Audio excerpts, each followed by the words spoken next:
Alright, hey guys, Dr. Bolt here, and welcome to a brand new kind of video. Now, guys, as you all know from my first episode of Brick Bronze, I said that I'm a huge Five Nights at Freddy's fan, and I've been waiting for so long to come up with my own theories. I mean, I do have my own couple theories on the franchise and all that, like how Purple Guy is probably related to the crying child and the brother from FNAF 4 and the girl who got killed by Baby in Sister Location, but none of that, alright? None of that. We are not here to talk about Purple Guy's family tree or anything. We are here to talk about something that came to my mind on my way home from watching something amazing.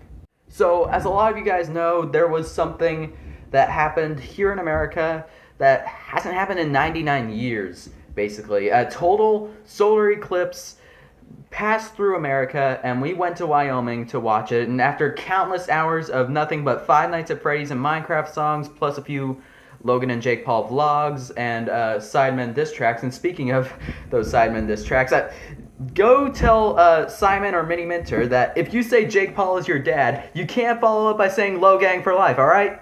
Alright, enough of that. So basically, I decided to maybe watch over some other teaser videos for Five Nights at Freddy's 6, because at the end of the Freddy Files, I don't have the book yet, but the last page has been teased, and good old Scotty C and Freddy here have been hiding a few secrets. Wait, where did you... Never mind. So anyways, yeah, in the final page, there are a few pictures of other things, like Freddy is there, his jump scare from past Night 3 in FNAF 1, as well as Nightmare Foxy and other things. But what really dawned over us in that last page was this. Yeah, that's Baby, everyone. Now, he did hide a few things in the anniversary posts, or the behind the scenes pictures that he posted for this year's FNAF anniversary, or Five Nights at Freddy's anniversary, whatever you want to call it. But anyways, yeah, he posted some secret things, and the Springtrap image, and a Baby image, and a Bonnie in the parts and service room where he's just staring into the camera. That's a really rare scene. So anyways, he's been kind of sneaky and hiding some kind of secrets in there. And also, he was really sneaky in the last image, where it's a Freddy plushie and it's got puppet strings on it. Anyways, yeah, less of that. And anyways, back onto my subject. So what I thought I would do is watch a few of those theory videos, and most importantly, on the image that's on scottgames.com right now, and that picture of Baby that I showed you guys just now.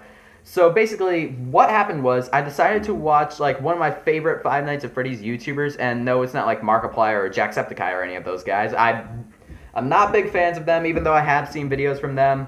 I have seen the FNAF musical featuring Markiplier and Nate Wants to Battle and Matt Pat from the Game Theorists and all that, but less of that, more onto what I was talking about. And the YouTuber I decided to look up was Eth Goes Boom. Now, he does a lot of crazy Five Nights at Freddy's voice acting. He does voices for Freddy and the gang. He does voices for who else has he done voices for? I think he did Candy the Cat and the Penguin from Five Nights at Candy's. And he did do Photo Negative Mickey from Five Nights at Treasure Island or Abandoned Discovery Island or whatever. A bunch of FNAF fan games. He also did Pork Patch and Bubba from FNAF World.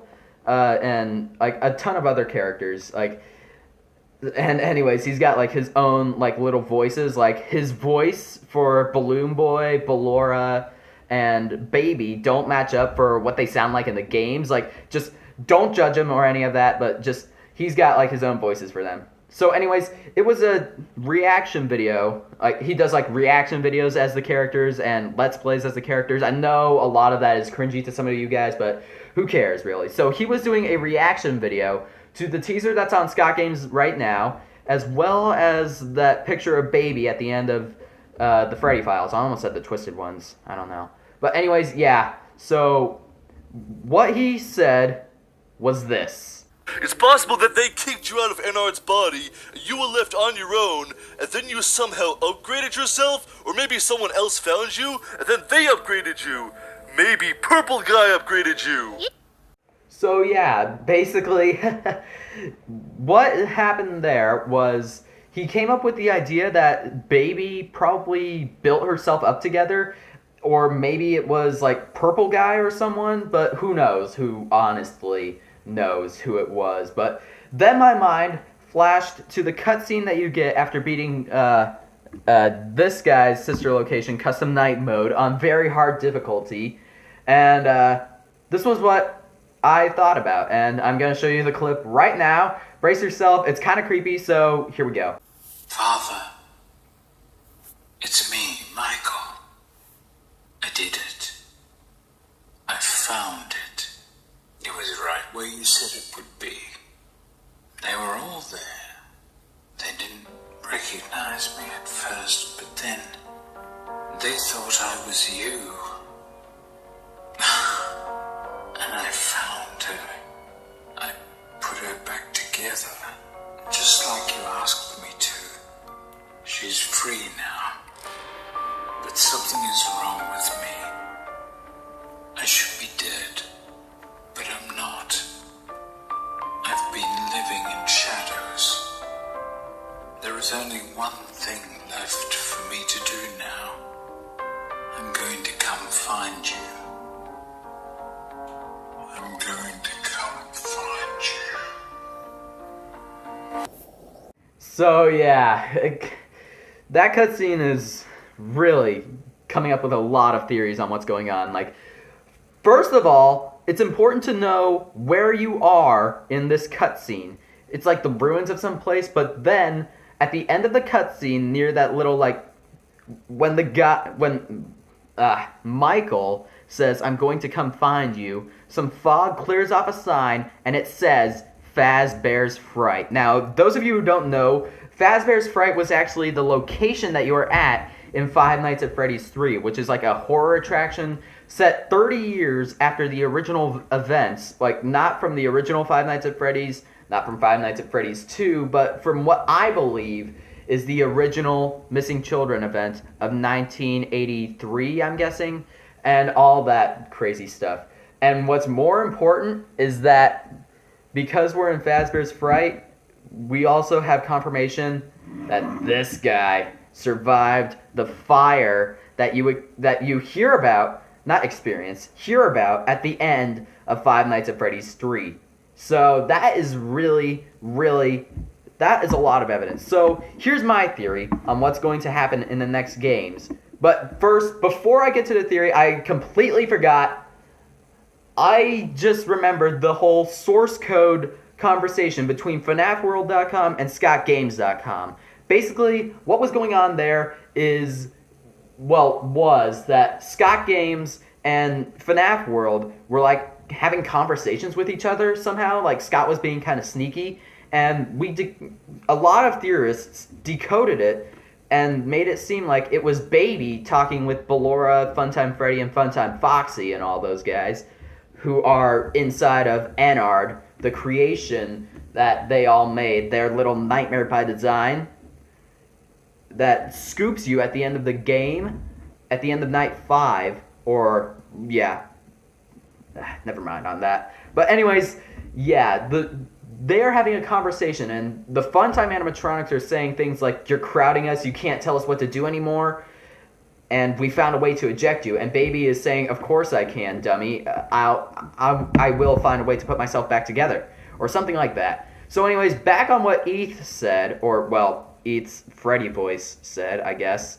is that maybe someone found her and put her back together, or maybe someone found her and, or, no, I just said that. Or maybe she found a way to put herself back together somehow, but that doesn't even make sense. Like, maybe that's taking place before Michael found Circus Baby's Entertainment and Rentals. Maybe, I don't know. But anyways, yeah. So if it takes place after, then that doesn't even make sense, because it is confirmed from the Ennard boss battle for the fake ending of Five Nights at Freddy's sister location. Or why did I say it like that? FNAF sister location. I should really just start calling it that. So anyways, during the boss fight, Ennard somehow it's like he's like a combination of all the Funtime animatronics. So he uses like Funtime Freddy's voice mimicking systems to mimic the girl that you hear in between nights in sister location. And she says things like, "I'm still here, we need you," and stuff like that. Anyways, yeah, so she's saying that stuff, and from what Michael said at the end of Golden Freddy mode, he said that she's free now. But exactly what happened? If this takes place before he found her, then that doesn't even make sense.